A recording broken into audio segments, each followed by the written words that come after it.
मैं जब fourth standard में था तब बाय मिस्टेक मेडिकल नेग्लिजेंसी से मदर का डेथ हुआ।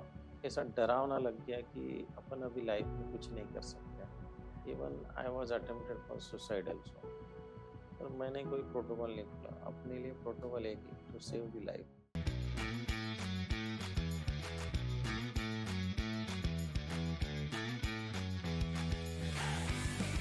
नमस्कार दोस्तों, welcome to the Jainam show. आज हमारे पॉडकास्ट पे एक ऐसे व्यक्ति है जिन्होंने सिर्फ मेडिकेशन नहीं बल्कि हजारों लाइफ बचाए हैं। वो सिर्फ एक डॉक्टरेट नहीं बल्कि वो एक लाइफ सेवर है। Let's welcome doctor Niketan. तो welcome to our yes. Podcast. तो डॉक्टर साहब, सबसे पहले रूरल बैकग्राउंड से मुंबई तक का जर्नी कैसे रहा? वो काफ़ी स्ट्रगलिंग था। मैं एक रूरल एरिया से, मेरा बर्थ प्लेस है। वहीं पे पिताजी का गवर्नमेंट सर्विस था। हम्म। तो हर 3 साल बाद ट्रांसफर्स होते रहते थे। तो कोई भी विलेज मिलता था, कोई भी डिस्ट्रिक्ट मिलता था, कुछ बोल नहीं सकते थे। तो ट्रांसफर्स होते रहते थे। तो हर 3 साल बाद प्लेस चेंज हो जाता था। हम्म। तो बाय डिफ़ॉल्ट मेरा एजुकेशन रूरल प्लेस से हुआ। तो ओके। रूरल प्लेस से first standard, fourth standard, then 8th standard, 10th standard, बाद में मेरा जो मेडिकल एजुकेशन भी हुआ, वो भी रूरल प्लेस से हुआ। तो हम कभी रूरल प्लेस से कभी ऊपर आए नहीं। तो ओके। कभी हम यानी इमेजिन भी नहीं कर सकते थे कि हाई सिटीज़ में जाएँगे मेट्रोपॉलिटन। तो आज मैं एक मुंबई में हूँ, तो ये काफ़ी स्ट्रगलिंग जर्नी है, काफ़ी लंबी स्टोरी है, पर ये एक we can go through our aim by our struggling, वो बताना चाहता हूँ। आपने इतनी छोटी उम्र में माँ और बहन को खोया, उस वक्त जिंदगी से कैसे डील किया? मैं जब फोर्थ स्टैंडर्ड में था तब बाय मिस्टेक मेडिकल नेग्लिजेंसी से मदर का डेथ हुआ during family planning operations. That was a very sad moment in my life. तो मेरे मम्मी, हम तब धुलिया में थे। तो धुलिया डिस्ट्रिक्ट से जब उसकी डेड बॉडी लेके गए थे अमरावती अचलपुर तक, तो वो रात भर डेड बॉडी मेरे पैर पे थी। उसी टाइम मैंने सोचा था कि मैं भी एक दिन डॉक्टर बनूंगा। तो ऐसी जान किसी की मेडिकल नेग्लिजेंसी से जानी नहीं चाहिए। We have to save the lives. After all our brothers, sisters and child is mother and fathers. So we have to save that. तो वो मैंने मन में बांधा और फिर काफ़ी दिन बाद वो मेरा गोल भी अचीव हुआ। और अल्टीमेटली मेरे सिस्टर का भी जब मैं एडल्ट में था तब डेथ हुआ। तो ये 2 मेरे ज़िंदगी में ऐसे पड़ाव थे कि मैं बहुत डिप्रेस हो गया था। पर मैं डट कर रहा, अपना जुनून खोया नहीं। डट के रहा तो मैं आगे नैया पार कर ली। जो डिप्रेशन का फेज था 15 साल से लेकर 18 साल तक, किस चीज ने आपको सबसे ज्यादा संभाला? ये जो डिप्रेशन की फ़ेज़ थी, ये बताना चाहता हूँ मैं। मैं फर्स्ट स्टैंडर्ड से 9th 10th स्टैंडर्ड तक काफ़ी एक होशियार बच्चा था क्लास में। यानी मुझे 30 में से 29 भी मार्क्स मिले तो मैं घर में रोते-रोते आता था। पिताजी बोलते थे, "क्या हो गया?" तो बोले, "1 मार्क गया मेरा, मुझे 30 में से 30 चाहिए था। मुझे फर्स्ट रैंक ही चाहिए था।" तो इस टाइप का मैं लड़का था। तो मैं अबव 90 परसेंटेज चलता था। और अचानक ऐसा पड़ाव आया 15 टू 18th ईयर में, मेरा एजुकेशनल स्कोर एकदम डाउन हो गया। वो जो दिमाग में जो 90 बैठा था, 90 के मैं नीचे आने लग गया। और काफ़ी ऐसा डरावना लग गया कि अपन अभी लाइफ में कुछ नहीं कर सकते। वी हैव टू, कुछ नहीं कर सकते, यानी होप छोड़ दिया था मैंने। Even I was attempted for suicide also, कि कुछ नहीं कर सकते अपन अभी। अपनी जो इमेज थी वो चली गई। अपन 90 के ऊपर भी नहीं आएँगे अभी। बहुत कम स्कोर आया था। तो उस टाइम मेरे फैमिली ने सँभाला, मम्मी-डैडी ने। ऐसा नहीं रहता है कि अगर अपने परसेंटेज कम गिरे तो अपन कुछ नहीं कर सकते। और उन्होंने मुझे वो मोमेंट से उठाया। बाद में जो मैं वो मोमेंट से उठा, मैं कभी लाइफ में पीछे मुड़कर देखा नहीं। अभी आज के डेट में I am in the good position in government of Maharashtra. Medical field choose करने का डिसीजन कैसे हुआ? कोई पर्टिकुलर इंस्पिरेशन? एक तो वो इंसिडेंस था, मम्मी का डेथ, वो जो 12-24 घंटे मेरे पैर पे वो डेड बॉडी थी। तब एक बचपन में दिमाग में गया था कि अपने को मेडिकल में जाना है, डॉक्टर बनना है। और बाद में लाइफ ऐसे लेते चली गई कि मेरा पता नहीं, गॉड को पता होगा, तो इसको मेडिकल लाइन में जाना है। और मेरा ऐसा एक स्वभाव है कि पुअर लोगों का हेल्प करने का।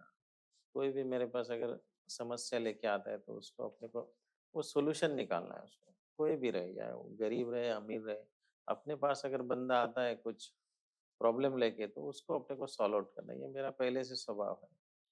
Okay. May be it's may be the God gift कि मैं वो प्रोफेशन में आ गया और मुझे वो सबकी सेवा करने का मौका मिला। वाह।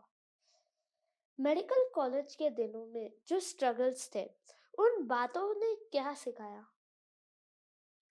मेडिकल कॉलेज का स्ट्रगल काफ़ी सुनने लायक है। रूरल प्लेस में स्टडी चल रहा था, फिर मेडिकल में एडमिशन हुआ। वो कॉलेज भी ऐसा मिला कि हम जहाँ रहते थे वहाँ से 30 किलोमीटर्स दूर था। तो 30 kilometres daily up and down, सुबह जाना और शाम को आना। और 30 किलोमीटर्स पहुँचने के बाद वहाँ से और 4 किलोमीटर्स पे वो कॉलेज था। तो वहाँ पे कोई व्हीकल भी नहीं जा सकता। My God. सो रोज़ ऐसा पैदल जाके 4 किलोमीटर्स जाना, 4 किलोमीटर आना, देन 30 किलोमीटर्स, ऐसा 5 इयर्स। My God. वो स्ट्रगल पार करके मेडिकल एजुकेशन कंप्लीट। वाओ। वो एक पोस्ट वाली गवर्नमेंट एग्जाम क्रैक करना, उस मोमेंट का कैसे फील हो रहा है? That is my turning point in my life. अच्छा क्वेश्चन किया आपने। मेडिकल एजुकेशन कंप्लीट हुआ, बाद में हमारे महाराष्ट्र स्टेट में या कोई भी स्टेट में कॉम्पिटिटिव एग्जाम्स रहती हैं स्टेट लेवल पे। हम्म। तो उस time government medical officer class 1 इसका एग्जाम आया था। हम्म। और पूरे महाराष्ट्र स्टेट में वैकेंसी थी पोस्ट 1 ओनली। तो अपन फ्रेंड्स रहते हैं तो सबको बोला मैंने कि अपन फॉर्म भरते हैं अपने लिए। तो सब मुझे हंस रहे थे, एक ही तो पोस्ट है, पूरा महाराष्ट्र के डॉक्टर्स बैठेंगे, तो कहाँ लगने वाला है ना, मैं कहाँ लगने वाला है? एक तो अपन रूरल प्लेस से, कई बड़े बड़े डॉक्टर्स हैं। फिर भी मैंने वो फॉर्म भरा। फॉर्म भरने के बाद खाली 1 महीना मिला। ओके। एग्जाम था, आफ्टर 1 मंथ एग्जाम था। 1 महीने में पढ़ा थोड़ा, जितना भी जमे, पर कुछ आइडिया नहीं थी क्वेश्चंस क्या आएंगे। फिर एग्जाम के दिन जब गए हम्म। तो all are my seniors at that exam center, my professors, my teachers, then competitive exam going students।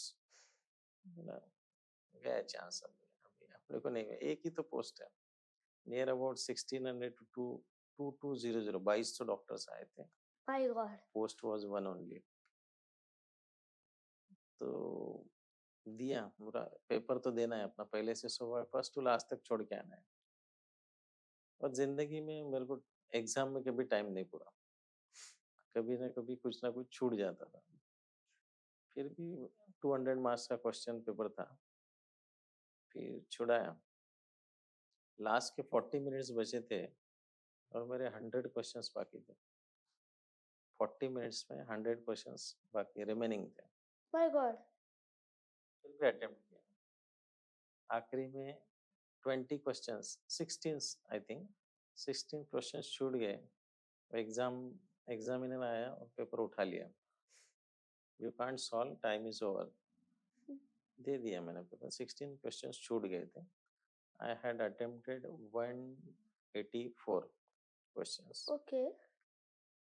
So after 1 to 2 months एक कॉल आया कि आपको इंटरव्यू के लिए कॉल किया गया है, you are in the topper in the Maharashtra. Wow. So I was shocked. I called them and again asked, please read that name again.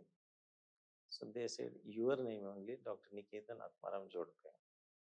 My And, God. and that time my mother was on saline, IV saline. She was not well.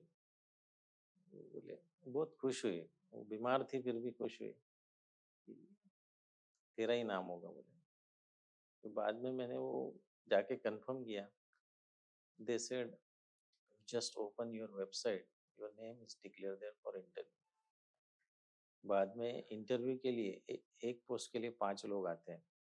वहाँ पे भी other 4 थे, वो भी बहुत competitor थे, पर I was on the rank 1। तो इंटरव्यू भी 40 मिनट चला और उसमें भी मैं सिलेक्ट हुआ। Wow, wow, wow. And I was selected as a government medical officer at government hospital in Mumbai. Oh, wow. Means rural area से लेकर भी हाँ, आपने पूरे महाराष्ट्र में टॉप किया। इंटरव्यू में भी आप yes, you yes, got selected yes, yes. and you got selected to be a Government government medical medical officer. officer.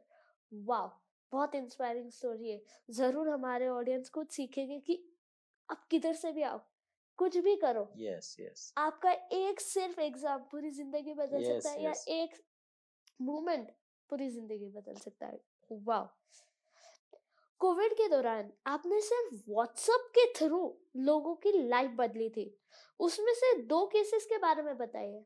Yes, good question. Covid का टाइम बहुत बेकार था, बहुत स्ट्रगलिंग था, सब बहुत ये मच गया था पूरा। हर एक जन वरीड था, कुछ दिन भर कॉल आते थे मेरे, अभी भी कॉल आते हैं, इससे 10 गुना कॉल उस टाइम थे। रात को 4-4 बजे तक कॉल थे, एवरी मिनट में कॉल था। कोई गिर गया है, किसी को एडमिशन नहीं मिल रहा है, किसी को बेड नहीं मिल रहा है, किसी को इमरजेंसी सर्विस नहीं मिल रही है, किसी को वेंटिलेटर नहीं मिल रहा है, किसी को हॉस्पिटल नहीं मिल रहा है, हॉस्पिटल मिला बेड मिला तो सर्विस नहीं मिल रही है, इंजेक्शंस नहीं मिल रहा है, रेमडेसिविर, बहुत स्ट्रगलिंग था। But we work hard, really in total life we had really work hard in that COVID period. इसमें से अभी काफी कहानियां हैं, पर एक एक इंसिडेंस बताना चाहूंगा कि एक पेशेंट था, वो मेरे परिचित था, कभी हॉस्पिटल में देखा होगा 4-5 साल पहले। उसका एकदम से फोन आया कि सर मुझे कुछ नहीं चाहिए, मेरा जाने का टाइम है, तो मुझे सिर्फ आपको देखना है फिर और आप मुझे चाहिए। उसकी मिसेज भी बोली आप जहाँ कहीं पे भी होंगे सर प्लीज उनको मिलो, कोविड पॉजिटिव है, वो आपके बिना ट्रीटमेंट ही नहीं लेना चाहता और जीना भी नहीं चाहता। मैंने सब काम छोड़े और उसको अर्जेंटली एम्बुलेंस अरेंज किया। एम्बुलेंस अरेंज करके मैं वो एम्बुलेंस में बैठ के उसको मुंबई के टॉप हॉस्पिटल है 7 हिल्स हॉस्पिटल, वहाँ पे लेके गया। वहाँ पे भी मारामारी थी बेड्स की, एडमिशन नहीं मिल रहा था। तो वहाँ मेरे कॉन्टेक्ट्स के थ्रू बोला इसको अर्जेंटली एडमिट करना है, पर वो खाली हाथ जोड़ रहा था, सर मैंने आपको देख लिया, मेरा जीवन समाप्त हो गया। बोला ऐसा नहीं बोलने का, उसको अर्जेंटली फटाफट आईसीयू शिफ्ट किया, बाद में वेंटिलेटर लगाए। वो 14 दिन तक वो वेंटिलेटर पे था, कुछ चांसेस नहीं थे, उसका कोविड बहुत हाई स्टेज पे था। आई थिंक 21 स्कोर हो गया था उसका। My God. यानी वो डिफिकल्ट केस थी।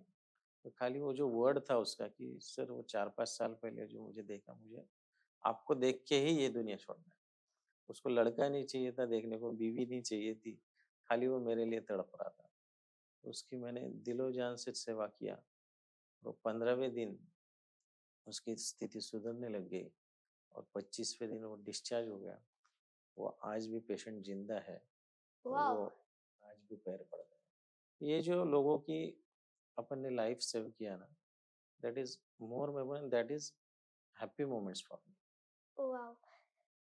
आपने कितने लाइव्स चेंज किए थे सिर्फ व्हाट्सएप के मैसेजेस के थ्रू? यस, उस टाइम क्या था कि लोग मिलना नहीं चाहते थे, नो शेक हैंड, नो मिलना, किसी को भी डर था। कोविड के पेशेंट रहेंगे तो कोई किसी को मिलता नहीं था, इवन डॉक्टर भी पेशेंट से ज्यादा करीब नहीं जाते थे, पेशेंट डॉक्टर के पास आता नहीं था।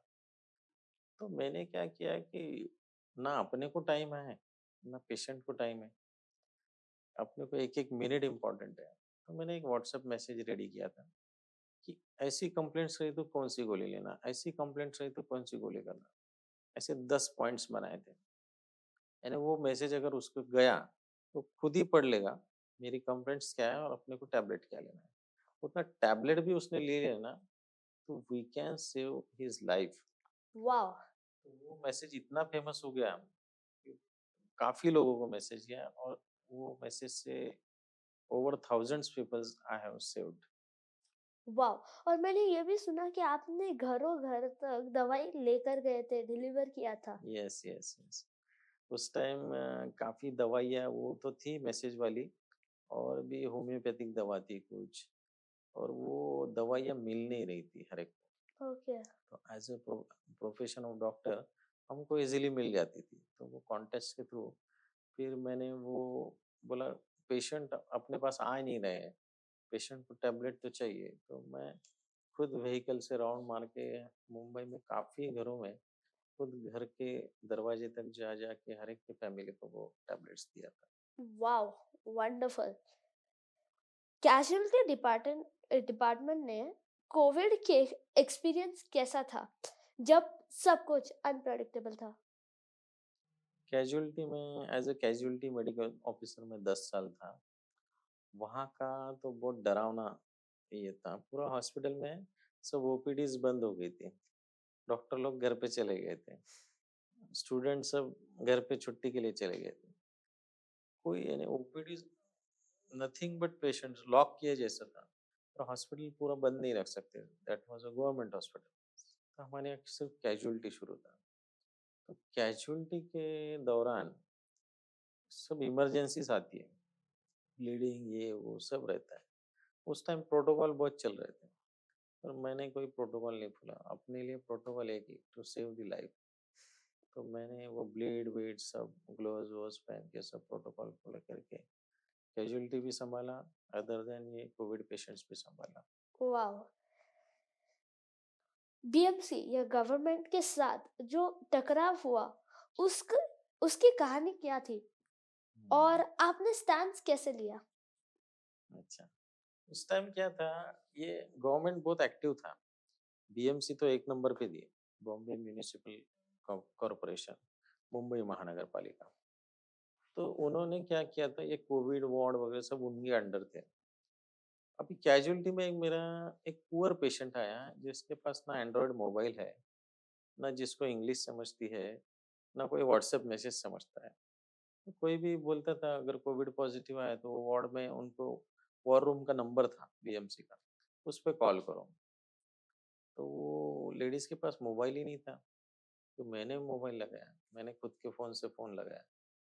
तो वो बोले ये माहिती व्हाट्सएप पे भेजो, ये इन्फॉर्मेशन। अरे जो आदमी के पास मोबाइल ही नहीं है, वो कहाँ टाइप करेगा, कब जाएगा, कब एडमिट होगा? वो टाइप करने के बाद भी बेड नहीं मिलता था उसको। तो मैंने बीएमसी गवर्नमेंट के साथ झगड़ा किया। अपने को काम करना है लोगों के लिए कि ये WhatsApp and this information I have to send the patient and you have to admit, that is our duty. तो काफ़ी झगड़ा करके मैंने वो काफ़ी पुअर पीपल वहाँ पे एडमिट किए। No any WhatsApp, no any, कागज़ पे लिख के देता था, जाना है एडमिट होना है। तो वाह। बीएमसी ने भी एक्सेप्ट किया बाद में कि इतना टाइम नहीं रहता है, मैसेज नहीं टाइप कर सकते और हर एक के पास एंड्रॉयड मोबाइल भी नहीं रहता है, इलिटरेट लोग रहते हैं, लिटरेसी इतनी नहीं है, स्लम एरियाज़ है। तो बाद में बीएमसी ने एक्सेप्ट किया, तो गवर्नमेंट के साथ मुझे झगड़ना पड़ा थोड़ा। वाह, वंडरफुल। इतनी चैलेंजेस के बाद भी आप लोगों के लिए मेडिसिन घर तक ले जाते थे। वो डेडिकेशन का सोर्स क्या था?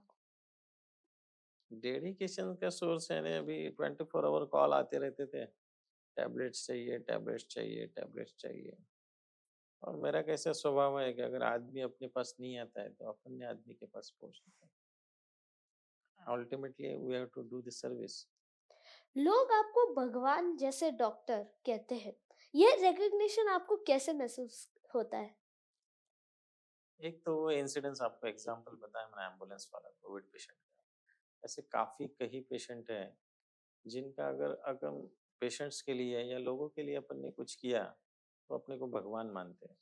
वो जो पेशेंट था मैंने बताया, उसने बाद में मुझे और मिसेस को घर पे बुलाया और जैसे सत्यनारायण पूजा रहती थी उसने हमको लक्ष्मी नारायण बनाया। ओके। वो बोला हम इतने बड़े आदमी नहीं है, गॉड बैठा है, वही सब करवाता है अपने से। तो लोग बोलते हमारे लिए गॉड आप है, आज आप एम्बुलेंस करके मेरे को आए, 14 दिन वेंटिलेटर पर रखा और आज मैं जिंदा हूँ आपके सामने। मैंने तो होप छोड़ दिया था, बोले सर जाने का टाइम दिख रहा था, बोले मेरे को ये क्लियर कट दिख रहा था। तो ऐसे कई लोग हैं जिनको अपन सेवा दी है, सर्विस किया है, पेशेंट्स को बचाया है, पेशेंट्स के लिए काम किया है, वो लोग लिटरली भगवान मानते हैं। और अच्छा लगता है कि भाई अपन किसी के काम में गिरे और किसी की लाइफ बचा पाए। एनजीओ से जुड़े हुए काम के बारे में बताइए, क्या काम किए और किस वजह से जुड़े? ये हमारा एक फ्रेंड्स का ग्रुप है डॉक्टर्स लोगों का, उसमें कुछ नॉन मेडिकल्स भी है, एनजीओ के लोग हैं, अस्तित्व आधार फाउंडेशन करके है। तो वो एनजीओ क्या करती है कि पुअर पीपल तक पहुंचती है, जो लोग घर के बाहर भी नहीं निकल सकते, पैसा नहीं है, ऑपरेटिव के लिए पैसा नहीं है, तो ये हमारी टीम हर जगह घर पे जाती है। तो इन्होंने कोविड टाइम में फिर ऐसे भी व्हील चेयर्स का डोनेशन किया, बाद में फूड सप्लाई किया कोविड टाइम में, दवाइयाँ दिया, ऑपरेशंस फ्री में किए, even heart surgeries, ortho surgeries सब फ्री में काम करते थे। अभी भी वाह, ये एनजीओ एक्टिव है हमारी। वाह, वंडरफुल। आपको क्या-क्या अवार्ड्स या रिकॉग्निशन मिले इस काम के लिए या पहले भी? अवार्ड्स प्राइजेस तो काफ़ी मिले, बचपन से ही मिले। बचपन से बताना चाहूँगा तो general knowledge competition, science quiz competition, इसमें प्राइजेस मिले हैं। एक इंडियन नेशनल लेवल का साइंस एग्जीबिशन था, उसमें फर्स्ट प्राइज मिला है। वाओ! बाद में हैंडराइटिंग अच्छा है, उसका स्टेट लेवल पे फर्स्ट प्राइज मिला है। एक स्टेट लेवल। यस, वाह! यस, स्टेट लेवल पे मिला है हैंडराइटिंग में फर्स्ट प्राइज। बाद में अभी ये मेडिकल प्रोफेशंस में भी काफ़ी अवार्ड्स मिले हैं, बेस्ट डॉक्टर अवार्ड मिला है, कोविड में अच्छा काम इसलिए कोविड योद्धा पुरस्कार मिला है। और भी काफ़ी बहुत सारी लिस्ट है, बताने जाएंगे तो समय कम गिरेगा। तो मैं आपको 5-6 क्विक रैपिड फायर क्वेश्चंस पूछूँगा। आपको सिर्फ जो पहले थॉट आए वो आंसर देना है। एक हेल्थ मिथ जो सुन के आपका पेशेंस टेस्ट होता है। डॉक्टर को क्या समझते हैं? सबसे इमोशनल पेशेंट मोमेंट जो आपके दिल के करीब है। पेशेंट की सेवा। वाह! आपकी फेवरेट मेडिसिन जो मोस्टली काम करती है। एंजियोप्लाम। आपके हैंडराइटिंग का सीक्रेट फॉर्मूला क्या है? God gift. One word that defines your entire journey. Devotion. वाह! और हमारे ऑडियंस को कुछ आप फाइनल मैसेज देना चाहते हो? फाइनल मैसेज यही देना चाहते हैं कि कभी भी जिंदगी में अगर गिर गए तो फ्रस्ट्रेट मत हो, डिप्रेस मत हो। गॉड आपकी परीक्षा लेता है, एग्जाम लेता है, और वही मोमेंट रहता है आपको वहां से उठना है। अगर वो मोमेंट अगर आप अगर संभाल पाए, जरूर संभालो। कई लोगों को क्या लगता है कि मैं गिर गया हूँ जिंदगी में, बहुत डिप्रेस हुआ, उस टाइम गिरना नहीं चाहिए। उस वो अगर पेशेंट वो मोमेंट आपने हैंडल कर लिया ना बॉस, तो वहां से आदमी एकदम ऐसा आग जैसा पेटता है, तो वहां से अपलिफ्ट करके आदमी कहीं के कहीं जा सकता है। तो, वाह! तो वो मोमेंट को आप नसीबवान समझिए, उसको चांस लीजिए और वहां से नौका नैया पार कर सकते हैं। आपने पॉडकास्ट शुरू होने के पहले एक किताब बताई थी जिसमें आपके बारे में आर्टिकल लिखा हुआ था। तो क्या आप उस किताब के बारे में शेयर करना चाहते हैं? यस, समर करके बुक निकला था, उसमें ऐसे महाराष्ट्र के, इंडिया के कुछ जो सक्सेस स्टोरीज थी, उसका पहले उन्होंने काफ़ी सारी सक्सेस स्टोरीज आई थी, तो उसमें मेरी स्टोरी सिलेक्ट हुई थी। एक 30-35 लोगों की सिलेक्ट हुई थी, तो समर करके बुक है, उसमें 9th नंबर का आर्टिकल मेरा है। डॉक्टर निकेतन जोड़के करके, तो उसमें my first to last up to the today सब उसमें कवर किया गया है। वाह! तो ज़रूर आप हम सब ने बहुत कुछ सीखा है आज डॉक्टर निकेतन सर से, और अगर आपको उनके स्टोरी के बारे में जानना है तो हम ज़रूर बुक के बारे में डिस्क्रिप्शन में लिखेंगे। एंड आपको कैसे लगा ये पॉडकास्ट ज़रूर कमेंट सेक्शन में बताइए। लाइक करना, शेयर करना और ज़रूर सब्सक्राइब करना ऐसे मोर एपिसोड्स के लिए। ये है जैनब और the Zainab show signing off, और हमारे guest doctor Niketan sir, Yes. Thank you so much आप हमारे पॉडकास्ट Thank पे you, आए। thank you. कल मिलते हैं एक नए पॉडकास्ट के साथ और एक नए गेस्ट के साथ। बाय।